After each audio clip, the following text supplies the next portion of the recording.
নমস্কার সকলকে, আজকে বানিয়ে নেব এগ তরকা। তার জন্য আমি 2 রকম কলাইকে সিদ্ধ করে নিয়েছি, সামান্য লবণ দিয়ে সিদ্ধ করেছি। এরপর গ্যাসে একটা কড়াই বসিয়ে দিয়ে দিলাম একখানা ডিম।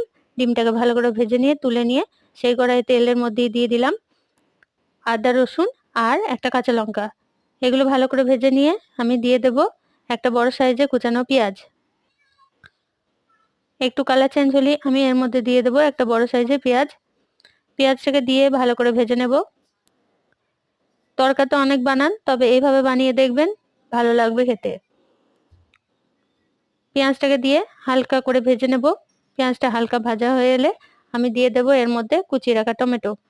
টমেটোটা ভাজা হলে আমি এর মধ্যে দিয়ে দেব কিছু গুঁড়ো মশলা, কাশ্মীরি লঙ্কা গুঁড়ো, হলুদ গুঁড়ো, নুন, আর চাইলে তরকা মশলা ব্যবহার করতে পারেন। আর স্বাদের আরো ভালো আসার জন্য আমি দিয়ে দেব এখানে 1 চামচ মতো চিনি। সব মশলাকে ভালোভাবে মিশিয়ে নেব। মিশিয়ে নিয়ে দিয়ে দেব সিদ্ধ করে রাখা কলাই, গোটা মুগ ডাল আর ছোলার ডাল। ভালোভাবে মশলার সাথে মিশিয়ে নিয়ে সামান্য জল দিয়ে দেব। ফুটে এলে ওপর থেকে দিয়ে দেব একটু কাসুরি মেথি।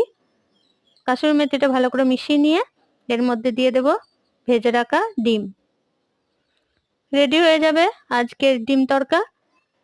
গরম গরম রুটির সাথে পরিবেশন করুন, বানিয়ে খান আর কমেন্টে জানান কেমন লাগলো। ধন্যবাদ সকলকে।